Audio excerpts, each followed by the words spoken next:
It was one of those blazing summer afternoons that made the city shimmer. The air smelled faintly of sunscreen and chlorine, and the rhythmic sound of splashing echoed from behind tall fences in the wealthy suburbs. Children laughed, parents chatted lazily under umbrellas, and the hum of suburban perfection filled the air. At the edge of that carefully curated world stood Aisha Brown, a young woman who had worked her way up from almost nothing. She was 26, hardworking, and proud of the life she was slowly building. Her mother had raised her with little more than love and relentless determination, cleaning houses for the very people who once looked down on them. That day, Aisha wasn't there to clean anyone's house.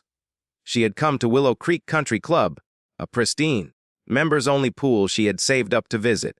It wasn't about showing off, it was about belonging. After months of working 2 jobs, she wanted a simple break, to swim, to breathe, to feel like she was part of the same world that always seemed just out of reach. But as soon as she stepped through the gate, she could feel the stares. Conversations dimmed, parents turned their heads. Even the lifeguard's smile froze for a fraction of a second too long.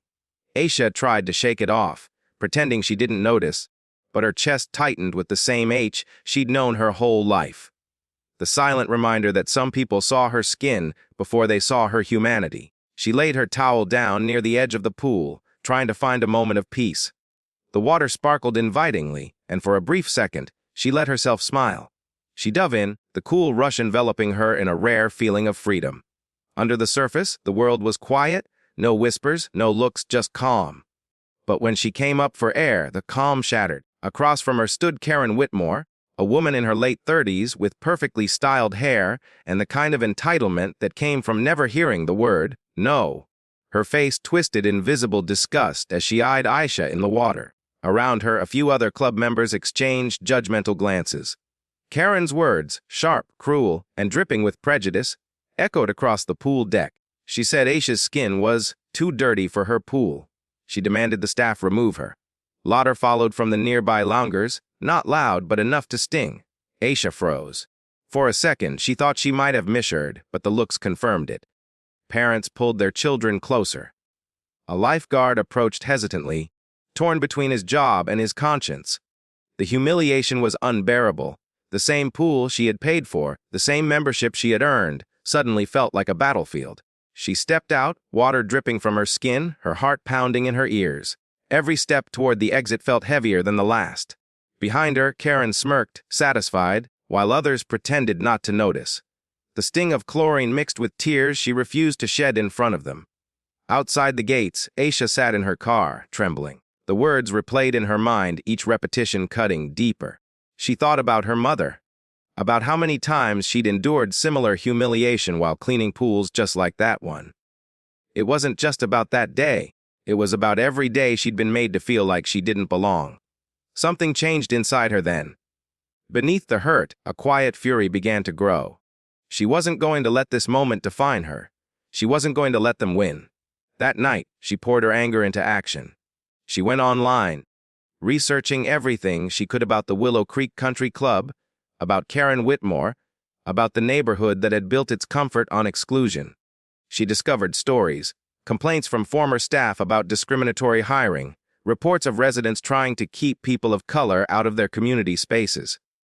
It wasn't just her, it was a pattern. The more she read, the more determined she became. She remembered something her mother once told her. The best revenge isn't loud, baby. It's silent. It's success. So Aisha made a decision. If they wouldn't let her swim in their pool, she'd build her own. One that welcomed everyone, no matter their color, background, or bank account. The next morning, she went back to work, not defeated but focused. Every paycheck, every overtime hour, every freelance project became a building block for something greater. She started a small cleaning service of her own, using the same skills her mother had taught her. Within months, her business began to grow. Word spread quickly about her reliability, professionalism, and warmth. Clients started recommending her to friends, and soon, she wasn't just cleaning homes. She was managing a team. Each success brought her closer to her dream. She didn't tell anyone about it at first, not even her mother. But every late night spent working, every dollar saved, every obstacle faced became fuel for the vision burning in her chest one day. She'd build something they couldn't take from her. But as her business grew, so did the whispers. The same families who had once looked down on her began to notice her name popping up in local papers. Young entrepreneur expands local cleaning business. Aisha Brown from worker to owner. And among those reading those headlines was Karen Whitmore. One day, Karen's husband called Aisha's company for a quote to clean their home, unaware of who owned it. When Aisha saw the name on the schedule, she hesitated. The thought of stepping back into that world of manicured lawns and fake smiles twisted something in her gut. But she accepted the job. And as she drove toward the same neighborhood that had once humiliated her, she couldn't help but feel the strange pull of fate, as if the universe was offering her a chance, not just at closure, but at something far more powerful. When she parked in front of the Whitmores' sprawling home, the same wrought iron fence loomed in the distance, the one that surrounded Willow Creek Country Club. She could hear the faint sound of laughter drifting from that pool. Aisha stood there for a long moment, her reflection staring back from the car window. Not the same woman who had been driven out months ago, but someone stronger, sharper, and more determined than ever. And in that moment, she made another promise to herself. This wasn't the end of her story. It was only the beginning. Months had passed since that humiliating day at the pool. The day Aisha had been called dirty, in front of strangers who pretended not to hear. The sting of that moment had never left her, but neither had her determination. It had become the quiet fire that pushed her forward when the nights grew long and the exhaustion felt unbearable. Her cleaning business, Shine Bright Home Services, had grown faster than she ever imagined. What began with just her and a borrowed vacuum cleaner had turned into a company with 10 employees, branded vans, and contracts with luxury estates across the city. Aisha had learned to smile when clients complimented her professionalism, few realizing the depth of what it took for her to stand there, confident and composed, after years of being made to feel less than. Success, however, came with new challenges.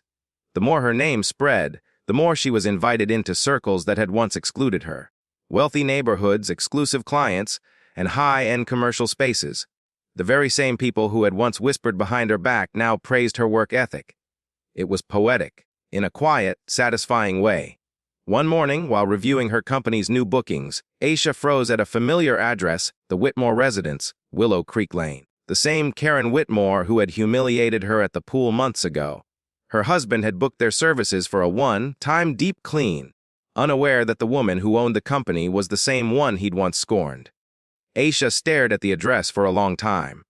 Part of her wanted to cancel to avoid reopening old wounds. But another part, the stronger, wiser part, knew this was her moment. Fate had a way of circling back, and she wasn't going to run from it this time. On the day of the appointment, she woke early, the morning air cool and heavy with the promise of change. She dressed neatly in her branded uniform, her name embroidered proudly across her chest. When she arrived at the Whitmore mansion, the iron gates opened slowly, almost dramatically, as if the universe itself was acknowledging her return. The house was even grander than she remembered. A sprawling estate with marble steps and manicured lawns, the kind of place built on appearances. Her team followed behind her, respectful and efficient, unaware of the history that lingered in the air. Karen wasn't home that morning. Only her husband, Greg, who greeted them with polite indifference before disappearing into his office.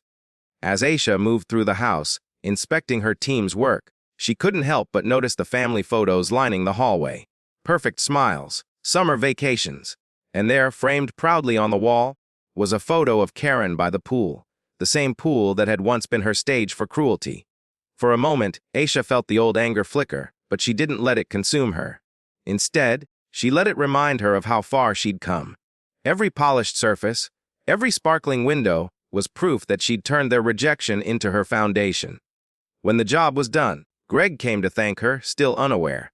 He shook her hand absent-mindedly, barely glancing at her name tag. But Aisha noticed something, a small sign near the pool in the backyard that read, "Members Only." It was from the Willow Creek Country Club. Her jaw tightened. Even here, within their own home, they celebrated the exclusivity that had once shut her out. That night, as she returned home, Aisha sat in her small but beautiful apartment, the one she'd bought herself. The city lights flickered outside her window. She thought of her mother, who had passed away a year earlier, and how proud she would have been. Her mother had once said, The world may not want you at its table, but baby, you can build your own and make them line up for a seat. The next morning, Aisha made a bold decision. She called her accountant and her business advisor. She was ready to expand, not just her company, but her vision. She wanted to create something bigger than cleaning services. She wanted to invest in real estate, the very land that people like Karen thought she'd never touch. Her first target, a run-down block of houses just a few miles away from Willow Creek. The area had potential, old homes, good schools nearby, and a community hungry for growth. Investors had avoided it for years, but Aisha saw beauty where others saw neglect. She saw possibility where others saw problems. For weeks, she worked tirelessly. Meetings, contracts, banks, doors that had once been slammed in her face now opened wide. She negotiated with confidence, signed deals with pride, and little by little, the properties became hers. One by one, she renovated them, bright, welcoming homes for families who needed a fair chance. But her most ambitious project was still ahead. The land adjacent to the block had once belonged to the Willow Creek Country Club, a parcel they had abandoned during a financial downturn. Aisha saw her chance. She poured her savings, her profits, and every ounce of determination into buying that land. And she got it. When the deal went through, she sat in her car outside the county office, tears streaming down her face. It wasn't just land. It was justice. It was the first tangible piece of the world that had once refused her entry. Her vision was clear now. She would build a community recreation center there. One with a pool, a gym, and open spaces where everyone, regardless of race or status, was welcome. It would be everything the country club wasn't. Months passed, and construction began. The sound of hammers and machinery filled the air where silence and exclusion once reigned. Aisha visited the site often, watching her dream take shape. The pool was the first thing to be built, clear blue, open to the sky, surrounded by murals celebrating diversity and resilience. Meanwhile, news of her success spread. Articles appeared online. Local entrepreneur revitalizes neglected neighborhood. Former cleaner becomes community leader. The story went viral, and her face became a symbol of determination and grace. When Karen Whitmore came across one of those articles, she nearly dropped her coffee. The name, the face, it was her. The same woman she had once mocked. The same woman she had humiliated. Now she was reading about her achievements in the local paper. Karen tried to brush it off, but her husband's expression said it all. He admired Aisha. He spoke about her with respect. It burned Karen more than she wanted to admit. As the grand opening of the Brown Community Center approached, invitations went out across the city. Everyone was welcome, even the residents of Willow Creek. And on the day of the opening, when the ribbon was ready to be cut and the crowd gathered under the sun, Aisha looked across the street and saw something that made her heart stop. Standing by the gate, just like before, was Karen Whitmore, watching silently, her face unreadable. The same woman who once said her skin was too dirty for a pool was now staring at the one Aisha had built. The sun shimmered over the new community center like a blessing. Children's laughter echoed across the courtyard as families gathered for the grand opening. Balloons bobbed in the air, local news crews adjusted their cameras, and Aisha stood tall, a pair of gold scissors in her hand. Every moment, every sound, every heartbeat felt like redemption. The Brown Community Center wasn't just a building. It was her victory carved into stone and sunlight. The mural behind her, painted by local artists, showed a young black girl standing at the edge of a pool, staring into clear blue water that reflected a crown above her head. It was symbolic, personal, and powerful. But Aisha's focus drifted. Across the street, behind the open iron gate, stood Karen Whitmore. The same woman who had once told her she didn't belong, now standing on the outside of a space where everyone else was welcome. There was something almost poetic about it. Karen's posture was stiff, her expression unreadable. A mixture of curiosity, guilt, and disbelief. Aisha didn't approach her, not yet. She turned her attention back to the crowd, cutting the ribbon as cameras flashed and applause erupted. The first group of children rushed toward the pool, splashing, laughing, living freely in the water that once symbolized rejection. Aisha smiled through tears.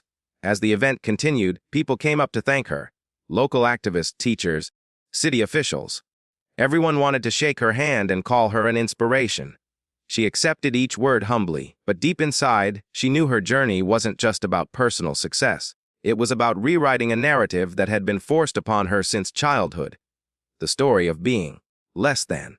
By late afternoon, the festivities began to wind down. Families lingered, reluctant to leave, as soft music played and food trucks served their final meals. That was when Aisha finally noticed Karen again. This time, closer. She had crossed the street and stood by the fence, staring at the pool. Karen looked smaller now, diminished somehow. Her designer clothes didn't shine as bright under the harsh sun. Her face was tight, pale, and uneasy. Aisha could tell she wanted to say something, but words didn't come easily to people who had never had to apologize before. Aisha simply nodded once, a calm, silent acknowledgement, before turning back toward her staff. It was enough to make Karen drop her gaze and step back. The roles had reversed entirely. The power was no longer in Karen's hands, and both women knew it. In the days that followed, the Brown Community Center became the heart of the neighborhood. Memberships soared, programs launched, and every weekend, the pool was filled with people of every color, background, and story.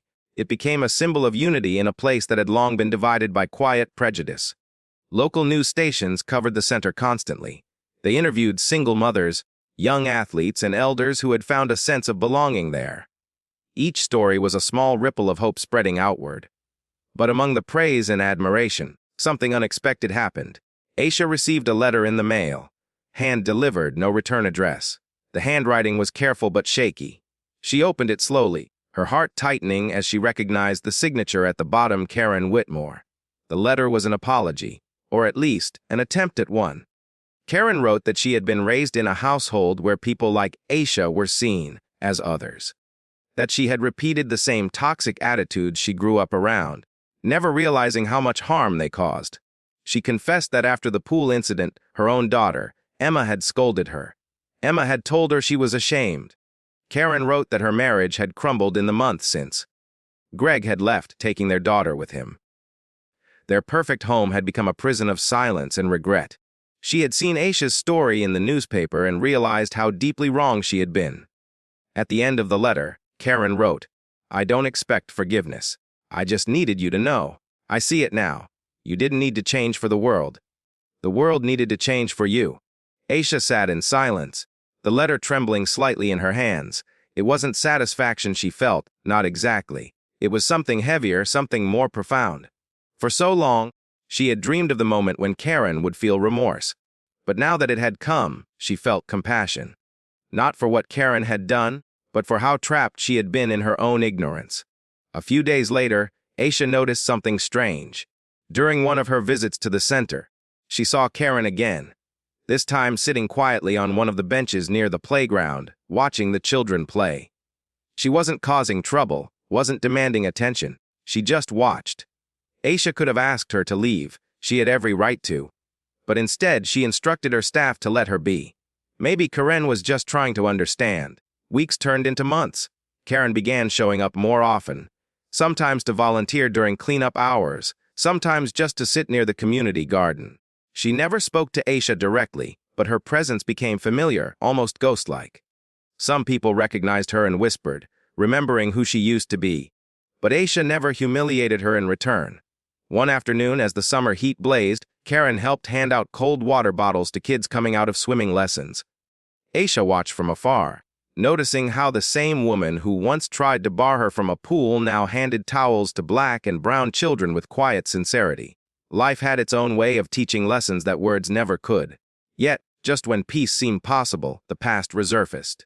A city official informed Aisha that a group of wealthy residents from Willow Creek, including Karen's former friends, had filed a complaint. They claimed the community center was lowering their property values. They wanted it shut down. The news hit Aisha like a storm. She had built everything with honesty, integrity, and love. And still, there were those who couldn't stand to see her succeed. She spent nights awake, going through paperwork, ensuring everything was legal, every license and permit in place. Her lawyer reassured her, but the stress weighed heavily. It wasn't just about the building anymore. It was about the principle. Karen heard about the petition too, and this time, she didn't stay silent.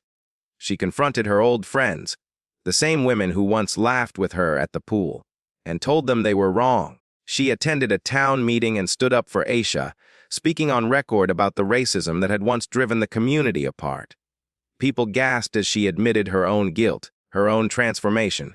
It was one of the most shared videos online that month. The image of a privileged woman admitting her prejudice in front of a crowd became a symbol of accountability. When Aisha saw the footage, she was speechless. Karen's voice trembled, but her words were clear. It wasn't redemption, not yet, but it was a start. The city decided to let the center stay. The petition was dismissed. The people of Willow Creek were forced to see that the world had changed, whether they liked it or not. And that evening, as the sun dipped low, Aisha stood by the pool again. The same pool that had once been a source of pain was now glowing under golden light, filled with laughter and life. Across the yard, Karen approached slowly, stopping by the edge of the water. She didn't speak. She didn't need to. Aisha nodded once, forgiveness unspoken but understood. In that moment, Karen looked at the pool and whispered something only the wind could carry away. She knew she would never own this place. But for the first time, she understood what belonging really meant. And as the sky turned crimson and the reflection of the water shimmered between them, it was clear the tables had turned completely. The heat of midsummer wrapped itself around Willow Creek like a silk glove, heavy, relentless, and impossible to ignore. The Brown Community Center had now become the pulse of the town. Every morning, families lined up outside the gates, waiting for the doors to open. The air smelled of sunscreen, blooming jasmine, and the faint tang of chlorine. Aisha's dream had flourished beyond even her expectations. The pool sparkled like liquid glass under the sun, children's laughter filling every corner of the yard. Swim instructors taught lessons in synchronized rhythm, the community garden thrived beside the deck, and a mural expansion was underway, this time featuring faces of the neighborhood's children. But beneath the surface of all that success, a storm brewed quietly. The complaints from Willow Creek's upper-class residents had not ended. Though the petition had failed, they had simply changed tactics, spreading rumors, manipulating zoning meetings, whispering to the media that the new influx of people was making the neighborhood unsafe. Aisha knew those words, unsafe, unclean, undesirable. They were just modern masks for old hatred. She had lived her entire life hearing them in one form or another. She refused to give up. Every insult, every attempt to tear her down only reminded her of where she came from. The little girl who had once been told she was too dirty to swim in someone else's pool. That girl had grown up to build her own. Still, the weight of it all was taking its toll. Aisha barely slept. She stayed late each night, balancing paperwork, organizing events, and mentoring teens. She smiled for everyone during the day, but in the quiet hours, her mind replayed every cruel word, every memory of humiliation. One evening, as the sky turned violet and the last children were ushered home, she sat by the edge of the pool, staring into the water. The surface was calm, but the underwater lights cast shifting patterns that reminded her of her reflection from years ago, distorted, fragile, and uncertain. Then, footsteps echoed behind her. She turned, expecting one of her staff. But it was Karen. Karen looked different now. The arrogance was gone, replaced by something quieter, almost humbled. She had started wearing simple clothes, volunteering daily, and staying long after her shifts ended. She helped sweep the floors, organize supplies, even serve meals during community dinners. For weeks, she had worked silently, as if trying to wash away the stains of her past with every good deed. And though many people had forgiven her, Aisha kept her distance. Forgiveness was complicated. It wasn't about words, it was about time. That evening, Karen approached Aisha hesitantly. Her hands trembled slightly as she held out a folder. Inside were documents, research proposals, contacts for donors, and new funding ideas. She wanted to help expand the center, to make it permanent, unstoppable. Aisha accepted the papers wordlessly. There was no need for thanks or acknowledgement. Both women knew that action spoke louder than any apology. As the days passed, Karen's transformation became undeniable. She worked tirelessly, not for praise, but for redemption. She taught swimming lessons to underprivileged children, many of whom had never even seen a pool before. The irony wasn't lost on anyone, least of all her. It wasn't just Karen who changed, though. The entire community did. People who had once turned away began showing up, curious, cautious, but slowly open. Neighbors from different backgrounds began to mingle, something unheard of just a few years earlier. And yet, the world outside their little sanctuary remained hostile. One morning, vandals broke into the center overnight. The walls were spray-painted with racial slurs. The pool was filled with garbage and broken glass. It was a cruel reminder that hate never truly sleeps. When Aisha arrived that morning and saw the destruction, her chest tightened. Tears stung her eyes, but she refused to break down in front of her team. She gathered everyone in the courtyard and spoke softly, reminding them that this was exactly why they were here, to prove that light could still rise from darkness. Without hesitation, the community rallied. Volunteers poured in. Karen led a cleaning crew. Parents brought food and supplies. Within hours, the graffiti was scrubbed away, the pool drained and refilled. By sundown, it was as if the attack had never happened. Except now, there was something stronger in the air. Unity. That night, Aisha received a call from the mayor's office. The story had gone viral. Photos of volunteers working together, people of every race cleaning side by side under the sun. It had been picked up by national outlets, praised as an example of resilience and love overcoming hate. Donations started pouring in from across the country. The Brown Community Center was no longer just a local project, it was a movement. Karen, however, wasn't celebrating. When Aisha found her later that evening sitting alone by the edge of the pool, she looked pale and shaken. A crumpled letter lay on her lap. It was a threat. Someone from her old circle had sent it, accusing her of betraying her kind, calling her a disgrace. Aisha sat beside her quietly. For a long time, neither of them spoke. The reflection of the moon rippled across the water between them, fragile but beautiful. It struck Aisha then this was the cost of growth. Change always demanded sacrifice. Sometimes, those sacrifices came in the form of comfort, reputation, or relationships. Karen had lost everything that once defined her, and yet, in losing it, she had found something greater. Truth. The next morning, something extraordinary happened. The mayor himself arrived at the center with local media in tow. He announced that the city would grant the Brown Community Center permanent nonprofit status and funding for expansion. They would build new classrooms, a library, and a youth leadership wing. Tears welled in Aisha's eyes as the crowd erupted in cheers. Her vision, the dream born from rejection, had finally become untouchable. But as she looked around, she noticed Karen standing at the far end of the courtyard, away from the cameras. Their eyes met across the crowd, and for a brief moment, everything came full circle. The woman who once humiliated her was now helping to protect her legacy. Later that night, after everyone left, Aisha walked through the empty halls of the center. The silence was heavy, peaceful. She stopped by the window overlooking the pool. The lights shimmered across the water, reflecting endless ripples, like echoes of every struggle, every insult, every tear she had endured.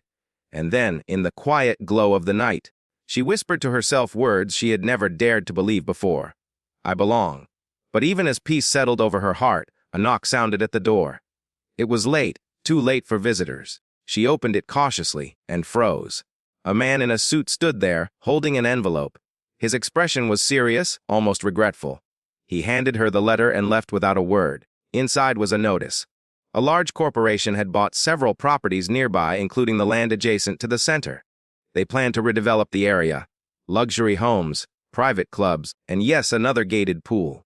The letter stated they would soon be requesting an valuation of her property rights. Aisha's hands trembled. The message was clear. Someone was coming for everything she had built. She looked out at the pool one last time, her reflection trembling in the water like a warning. This fight wasn't over. Morning sunlight spilled across the Brown Community Center, but the warmth that usually filled its halls was gone. Aisha stood in her office, the notice from the development company lying flat on her desk like a warning shot. The sharp, official font seemed to pierce through her resolve. Redevelopment, rezoning, acquisition. Words that sounded sterile on paper, but in truth, they meant destruction. For weeks, the center had been her sanctuary.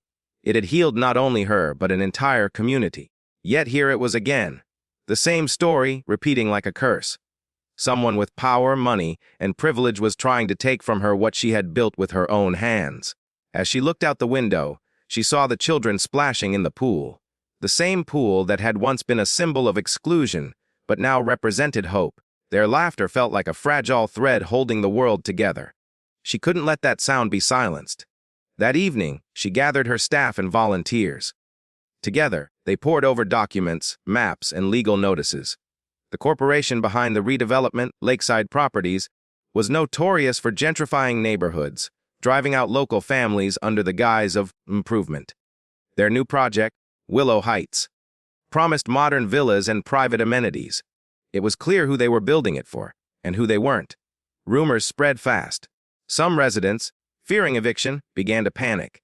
Others were furious, ready to protest. The unity Aisha had fought so hard to create started to crack under pressure. That's when Karen stepped forward again, quieter but stronger than ever. She had once been part of that same world, the polished world of privilege and entitlement, and now she used that knowledge to help fight back. Karen contacted journalists, local activists, and civil rights lawyers. She drafted petitions, held press conferences, and spoke publicly about the hypocrisy of a system that punished people for trying to do good. The story caught traction fast. Black woman fights to save community center from luxury developer. Headlines spread across social media. But as attention grew, so did the backlash. Late one night, Aisha received a call from an unknown number. The voice on the other end was cold, emotionless. It warned her to stop fighting, to sell the property quietly and leave while she still could. Her hands shook as she hung up. Fear tried to creep in, but she reminded herself why she started this. The next morning, she returned to the center early, expecting another long day of meetings and paperwork. But what she saw stopped her in her tracks. A banner had been hung across the front gate. "Stand with Aisha." Dozens of residents stood outside holding signs, chanting for justice. People from neighboring towns had joined in. Former students, parents, teachers, all united to defend the center. For the first time in days, she felt something rise within her that was stronger than fear, faith. The battle intensified. Legal hearings began. Lakeside Properties argued that the area needed economic revitalization. They framed it as progress, not displacement. Their lawyers spoke with polished cruelty, citing zoning codes and profit margins. When it was Aisha's turn to speak, she didn't have fancy words or legal jargon. She spoke from the heart. She told the story of that day, the day she was called too dirty for a pool, how that humiliation had shaped her entire life, how she built a place where no one would ever be turned away again. Her words spread like wildfire. Clips of her speech went viral online. People across the country began donating to her legal defense fund. Celebrities and civil rights organizations joined the cause. What had started as a local fight was now a national story. But Lakeside wasn't done. They countered with lawsuits, defamation claims, and endless bureaucratic hurdles. It became a war of exhaustion, designed to make her give up. Weeks turned into months. The hearings dragged on. Bills piled up. Donations slowed. Aisha's health began to decline. Stress and sleepless nights took their toll.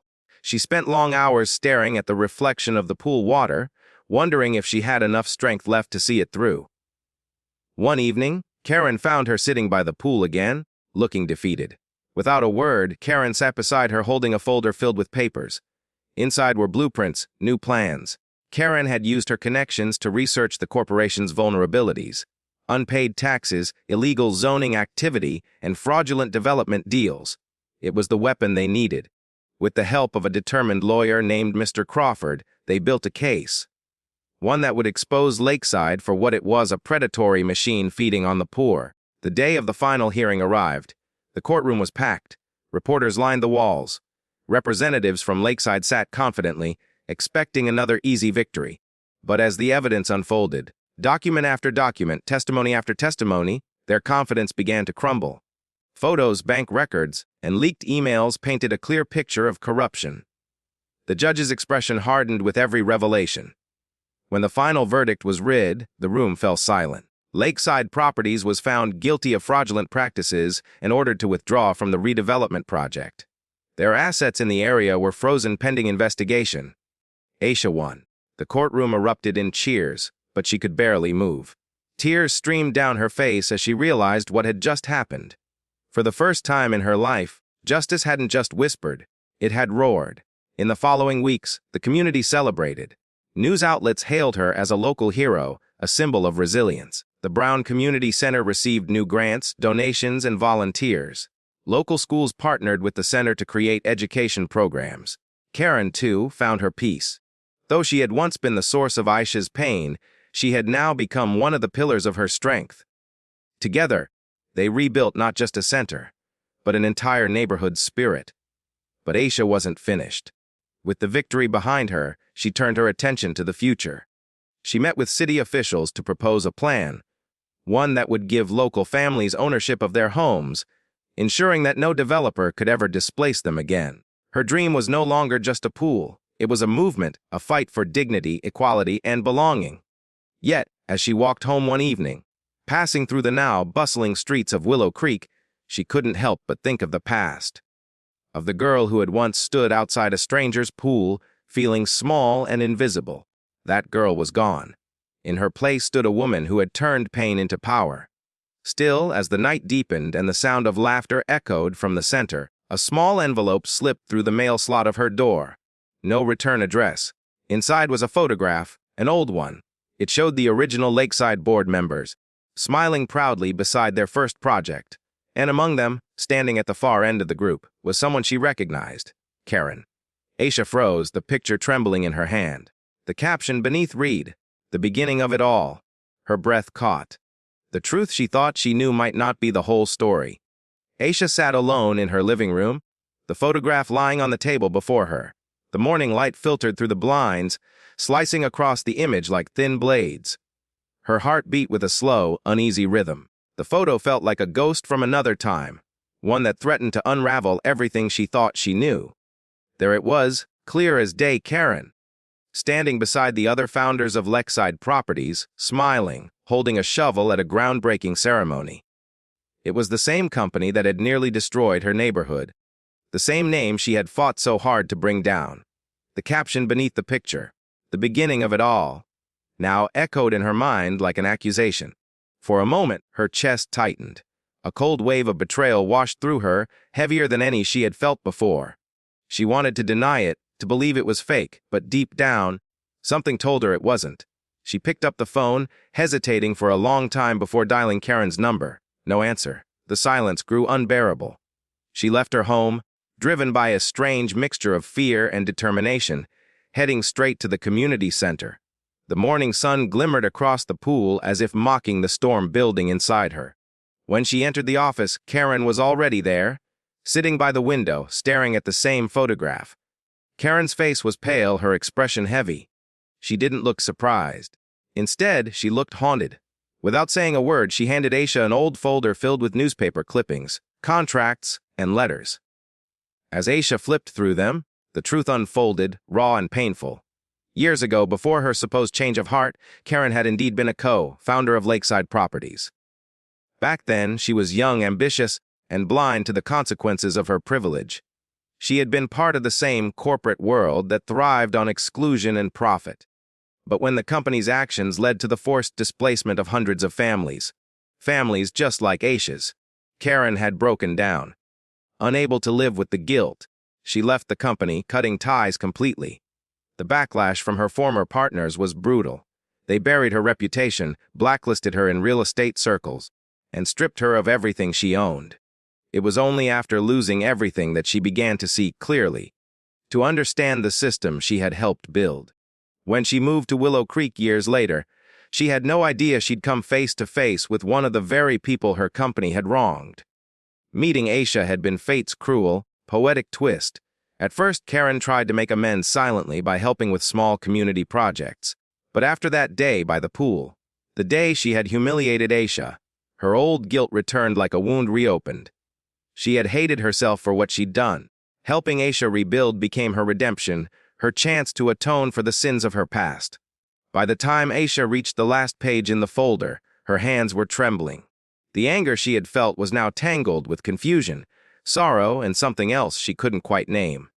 For the rest of the day, she said nothing. She simply walked through the community she had fought to protect, watching children run through sprinklers, parents chatting outside their homes, elders resting on benches painted by local volunteers. This neighborhood, this rebirth, it was no longer just hers, it belonged to all of them. Later that evening, Aisha stood by the pool once again. The same pool that had once symbolized rejection now shimmered beneath the golden light of sunset, alive with the laughter of children. Karen approached quietly, standing beside her. No words were exchanged. None were needed. The air between them carried the weight of truth and forgiveness. Days turned into weeks. The controversy surrounding Lakeside's downfall spread like wildfire. Investigations uncovered years of fraud and discrimination across multiple states. Several board members faced prosecution, and the company collapsed entirely. Reporters tried to interview Aisha, eager for her response, but she declined every offer. Her focus was now on building, not destroying. Using donations and grants from across the country, Aisha launched a new initiative, the Willow Foundation, dedicated to creating affordable housing and community-owned spaces. The foundation's first project would transform the remaining abandoned lots around the block into parks, art centers, and study hubs for underprivileged youth. The grand opening of the foundation's headquarters was held 6 months later. The event drew hundreds, local families, activists, journalists, even city officials. But what made Aisha's heart swell most was the sight of the people who once doubted her now standing in support. The ceremony began with a short tribute. Photographs displayed on screens showed the journey. From the day she was evicted, to the night she fought back in court, to the moment she signed the deed that made her the rightful owner of the block. Each image told a story of resilience. When it was time for her to speak, Aisha walked to the stage slowly, the sound of applause surrounding her like waves. Her heart pounded in her chest as she looked out over the sea of faces. Young, old, black, white, brown, all united under the same sky. She began to speak softly, her voice carrying the weight of every wound, every triumph. She spoke of injustice, of how easily people were taught to fear what they didn't understand. She spoke of the pain of being seen as less, because of her skin, her name, her roots. And finally, she spoke of healing. Justice, she said, her voice trembling, isn't just about revenge. It's about rebuilding what they tried to destroy. The audience erupted into cheers, tears streaming down faces across the crowd. Among them stood Karen, her eyes glistening with pride and regret. She knew she could never erase what she had done, but she had chosen to spend the rest of her life building instead of tearing down. As the ceremony ended, Aisha unveiled the final surprise, a bronze statue at the edge of the pool. It depicted 2 women, one extending her hand to the other. Beneath it was a plaque that read, "To those who were once divided by hate, but chose love instead." In the months that followed, the neighborhood flourished. Families who had once struggled found stability. Businesses reopened. The sound of joy filled the air again. People began to call the area the Block of Hope. But for Aisha, the victory was personal. Each night, she'd return to the pool, sitting quietly as the water reflected the stars above. It wasn't about revenge anymore. It was about legacy, the proof that no amount of hatred could drown out the strength of the human spirit. The woman who was once told her skin was too dirty for a pool now owned one that had become a symbol of unity. And in that reflection, she saw not just herself, but generations that would come after, free from the chains she had broken. The world had laughed, judged, and rejected her. But now, it applauded her not for her success, but for her grace.